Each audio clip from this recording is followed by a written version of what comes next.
Hey, this is Brian with ActiveMelody.com. In this week's guitar lesson, we're going to take a straight up 12-bar blues in the key of C, and I'm going to show you how to inject some new chords into it and give it more of a jazzy, kind of a swing feel. And it just really enhances your playing, and you can do this both with chords and with your lead playing. So we're going to cover all of that in this lesson. You're going to learn how to use the 2-5-1 turnaround when it comes to blues, and don't worry, by the end of this you'll totally know what that means and how to do it. So I've got the lesson split into two parts. In this video we'll look at the first half. If you'd like to watch the second half and access the on-screen tab viewer and download the tab PDF file for this, you can get those things by going to ActiveMelody.com, go to the weekly lessons page, and do a search for EP371. Alright, so we're going to jump into theory in this week's lesson in a easy to understand way. This is not going to be theory that's super complicated. I like taking complicated topics and trying to make them understandable. I like the challenge of that and make it something that you can use right away as opposed to something that's just theoretical and like book knowledge, head knowledge. That stuff is kind of useless in a way if you can't use it. And so that's what we're going to be doing, is taking a look actually at what we did last week, which was EP370. So you can go to ActiveMelody.com and look that up if you want. That was a lesson on secondary dominant chords. So I'm going to be referring back to that quite a bit. So you may want to watch that if you haven't watched it. But that's what we're going to be doing. It's just an extension on that. Some people were asking, how would I apply this to the blues, that whole theory of secondary dominant chords? And that's really what we're going to be doing this week, is taking a straight up blues and working that in. So this will be easy to understand. This is not going to be like crazy jazz theory. You know, nothing drives me crazier than watching a really good jazz player or jazz instructor try and explain something, because I understand about 10% of what they're talking about usually. And I want to understand it, it's over my head, and so this is not going to be that. Okay, so we're going to be playing this blues. It's kind of a swing blues, jazz blues, I'm not sure what you want to call it, but it's going to be played in the key of C. And I'm playing on a Gibson Birdland. People were asking about what this guitar is. Somebody thought it was a 335. It's a Birdland, B-Y-R-D-L-A-N-D. And I'm playing on the neck pickup. So I have the neck pickup on, and I have the tone all the way down. So you have this real nice mellow sound. I like that for jazz. A little bit of reverb in the amp, but that's about it. It sounds kind of weird in a way when you first dial it in. It sounds too bassy, but then the more you start to play it, it starts to kind of work. So that's what I'm doing tone-wise. Okay, so we're in the key of C, and we're going to start off on the 1 chord. Then we're going to go to the 4 chord. Back to the 1 chord. Sort of a typical blues setup. 1 to the 4, back to the 1. So, and if you don't know what I mean by the numbers, the 1 and the 4, you got to watch last week's lesson because I go through all that. So we're going to be doing this finger style. So if you're not a finger style player, join us. You can do this. Put the pick away. If you want to do the pick thing, you can do that. But I'm telling you, this will be easier to do finger style. So I'm playing. And what I'm doing there is I'm playing a C7 chord. That's where I'm barring on the 8th fret. And I'm playing, it's just like a C chord, like if these 3 fingers are playing the E chord shape, but then take your pinky out of it. That's a C7 chord. And when I started that, I have my middle finger lifted. And I play that note. And then I hammer on with my middle finger while I use my thumb on the 6th string at the same time, like this. This is probably the hardest part in this whole thing in terms of the finger style with the right hand. So just get that down. And that's the 1. As soon as you play the bass note there with your thumb, that's the 1. 2nd string, pinky goes down on the 10th fret 2nd string. And then we come up and play the 1 string. That 1 string is behind the bar there on the 8th fret. So that's the first little intro lick, and then I played that, and I just use my thumb to brush the strings, the top, 3 strings, your top 4. Okay, now we're going to go to that 4 chord, and what I'm doing for that is I'm playing an F9 chord. So an F9, it looks like that, and somebody asked me recently, how do you know to use like a 9 chord? Why, I could have played an F7 there, I could have played an F6 there, F13. Why an F9? There is no rule for that. As long as I'm playing a major chord, now if I had played an F minor 9 chord, that would not have worked, but as long as I'm playing a major chord, it's going to work. You can play any of those. They're just going to color it differently. It's different tonalities, but they would all be correct. So that's why. So that's how we're playing it. We bar the first 3 strings here on the 8th fret, and then index finger goes down on the 7th fret, 4th string. I'm just playing it that way, just sort of like the top part of the chord. And what I did was I slid into that. So I started that with the bar on the 7th fret. I'm using my index finger to pluck the 3rd string, and then once that slides into place, I use my thumb to pluck, or to play the 4th string. So it sounds like that. 2nd string, pinky goes back to the 10th fret 2nd string like it did before, and then I play the 1st string, which is behind the bar there on the 8th fret. And then I did the little strum just like I did the first time with my thumb. So when you back up and play the 2 parts, there's the 1, there's the 4. Now we're going to go back to the 1, and I'm going to play this. So this is the same way that we started it before. But then I'm going to come up and play some single notes. That's the 11th fret, 10th fret, and 8th fret, all on the 2nd string. And why those notes? Well, I'm just thinking about, honestly thinking about minor pentatonic scale. Pattern 1, which is right there behind where your root fret is, that bar. So that just makes that easy. So anytime I use a little fill lick, if I'm playing off this chord shape, I'm playing out of that pattern 1 area.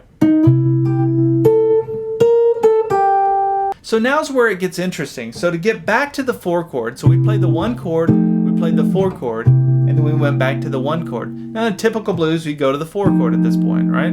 Well, to get to that 4 chord, we're going to play the 2-5-1 of that 4 chord. So think about what I'm saying there. The 2-5-1 of that 4 chord. So the 4 chord is F. So we're going to play the 2 of the F, the 5 of the F, and then treat the F as the 1. That's very similar to what we did last week. Last week we would just play the 5 of the F and then resolve on that. So that's what the secondary dominant chord is. But now we're going to add the 2 chord of the F. So we're going to do the 2, then the 5, and then the 1. It's just more tension that you're creating to release the tension. So to get to that 2 chord of F, hopefully I haven't lost anybody yet. Just bear with me. Just follow along. And by the way, check out last week's lesson if you need a refresher on any of this when I'm talking about secondary dominance. But the chord that we're playing off of here is the F chord. And so to get to the, and I'm right here is just the F chord using the A chord shape, the straight up F. If I go to the 2 chord, so I just go up 2 frets and play that A minor chord shape. That would be the 2 chord off of this A chord shape. If I was using the E shape, like this, still an F chord, but now we're playing the E chord shape, you would still go up 2 frets, but you'd be playing the E minor chord shape because we're using the E chord shape, right, versus the A chord shape, A minor. Hopefully that makes sense, but that's just an easy way to find the 2 chord of where you're at. You can very quickly find it. So I went up to that G minor, and when I played it, I played my thumb first, and then I plucked strings 2, 3, and 4. So 5, 2, 3, and 4. And then I went to the 5 chord. What is the 5 chord of F? It's a C. It's actually a C7 chord. So that's what I'm playing, the same C7 we played before. So we have, right? And when I'm playing that, I'm playing strings 2, 3, and 4 with these 3 fingers, and then I've got my thumb on the 6th string. So, and then I go to the 4 chord. But instead of me going straight into the 4 chord, I started everything up a half step, held that, and then the 4. And that's just an old trick that a lot of you know already. So when you're playing in a straight up blues, you can slide in, right? There's your 1 chord.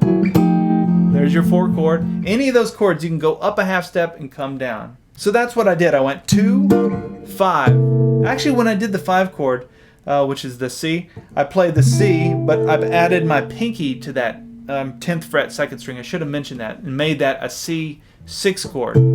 I just thought that sounded better. It's like more of a walk down. Then there's that everything up a half step, so it'd be an F sharp 9, and then we go down to the F9. Hopefully if you understand that, you get the rest of this whole lesson. But that whole 2-5-1 turnaround, but we're playing the 2-5-1 of the 4 chord, not of the key of the song, of the 4 chord. And we're going to come back and revisit that both in our lead and everything else. But that's the theory. Let's take it from the beginning.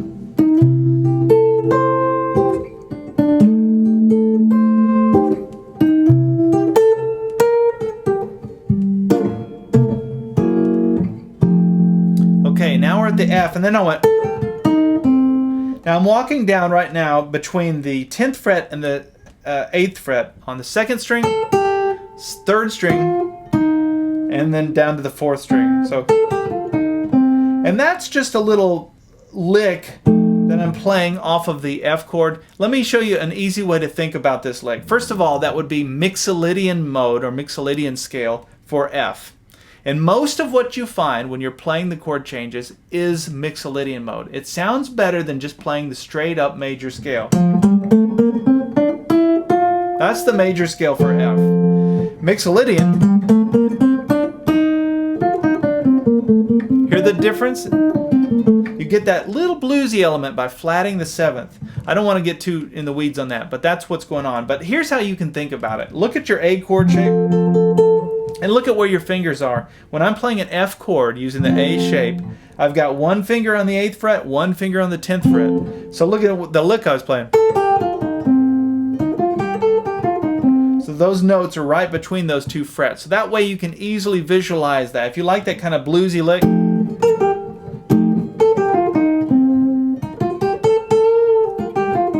you can get to it quickly. Even though I'm playing an F9, it still works. So after that, we're going to play an F sharp diminished 7. Okay, so let me show you how to play it, then I'll explain why. So the way I'm playing it is I've got my, I've really got a D7 chord shape. If you think of a D7 down in first position, you know how to play that. Come up here and play it so that your pinky is on the 8th fret, first string. There's your D7 chord shape. It's not a D7 chord, but we're going to do that, and then we're going to add our index finger to the 7th fret, 4th string. That's an F sharp diminished 7 chord. Why did I play an F sharp diminished 7? I played an F, F9, and then I played the F sharp diminished 7. Hear what it's doing? It's pulling us back to that 1 chord. So the general rule in blues, if you want to add some jazzier chords or play out of the box, well, it's not really playing out of the box. It's just it's making your blues sound more sophisticated. When you're going from the 4 chord back to the 1 chord, play the sharp diminished 7 of the 4 chord. I know this is like some of you are like, oh my gosh, what are you doing? But it's just a simple formula. Once you get it under your hat, you've got it. I mean, that's it. But it's going. You got your 4 chord. Here it is, just those two. Okay, we're gonna go into the 4 chord, straight up blues. Now listen. Here, that was the 4 chord, the sharp diminished 7, back to the 1 chord. See how much that adds, just adding that little transition chord in there? So that's just a quick way to get at that chord, is to think about it in relation to, however you can think of it. If you want to relate it to this chord shape, if you want to relate it to this one, it doesn't matter. I'll leave that one up to you. But connect it back to something so that you can quickly find the diminished 7 chord. Now with every diminished 7 chord, the cool thing about that is you can go up 1, 2, 3 frets, and you're playing the same chord. I could go up 1, 2, 3 frets again, and I'm still playing that F sharp diminished 7 chord. 1, 2, 3, and it goes infinitely this way and infinitely that way. So when I played that, it sounded more difficult than it was, but all I was doing was just taking advantage of that rule. So I played strings 4, 3, 2, and then I slid it up 3 frets, 4, 3, 2. So I went, okay, and then back to the 1 chord. So there's your C chord again, C7 chord. Slid into that 9th fret 3rd string, 8th fret 2nd string, 10th fret 2nd string, up to the 8th fret 1st string. And this that I was tracing, that's just pattern 2 of the major pentatonic scale for C. You can see that, right? So, and I use that because really what you're doing is you're tracing this triad, right? It's just the chord. So I use that quite a bit, that lick, just because it's right there. Okay, so from the beginning we have.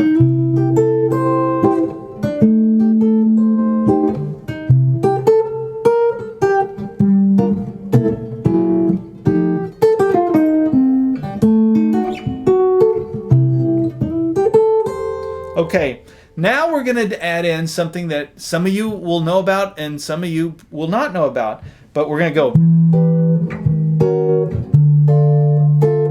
And what we're doing is we're going to the 2 chord, the 2 chord of the key of the song, the 2 chord of that 1 chord. This is a classic jazzy or maybe like a swing blues way of thinking about the blues. Instead of playing the 5 chord, you play the 2 chord. It sounds kind of weird because it's a minor chord, but that does work. If you got your 4 chord, you got your 1 chord, 4 chord, go back to the 1 chord. Now watch this, I'm going to play the 2 instead.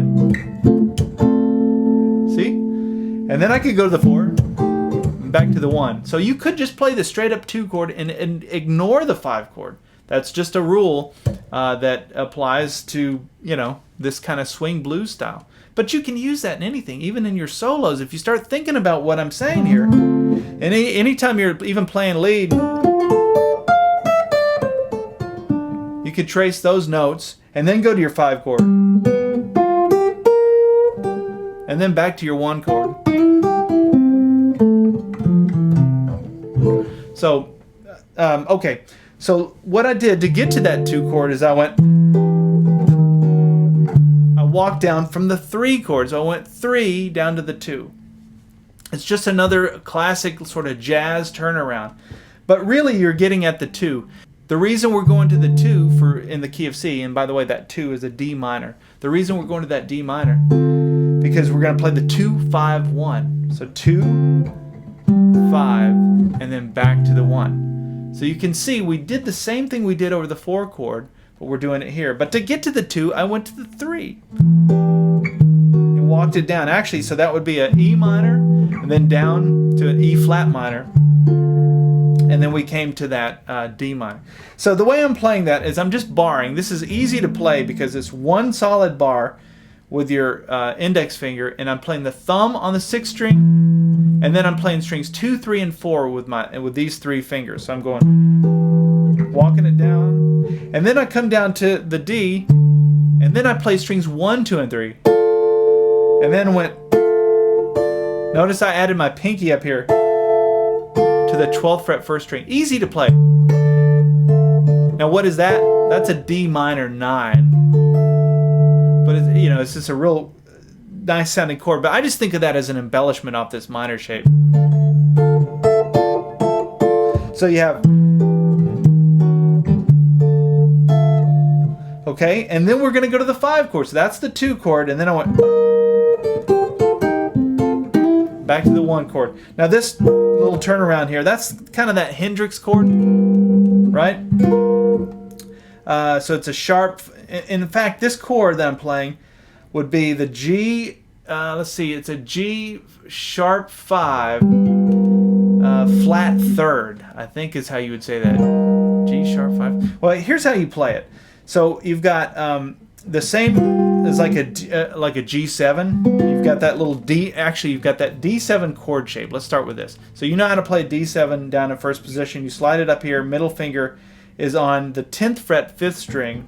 We're going to play that same chord shape here. Now that's a G7, but we're going to add our pinky and bar the strings 1 and 2 on the 11th frets. kind of off-sounding chord, but it works in this situation because I did this little walk down. I don't know where I got that. It's kind of, I probably Chuck Berry. So after we play that chord, the G whatever, you call it whatever you want, that crazy chord, we're gonna play strings 1 and 2 with my pinky. So we're going down to the 10th fret and down to the 8th fret. And all I'm thinking about is minor pentatonic scale pattern 1 with pattern 2 of the major pentatonic scale right in the middle of it. I hope that's not too confusing there. It's just a lick. This ends up just becoming a lick.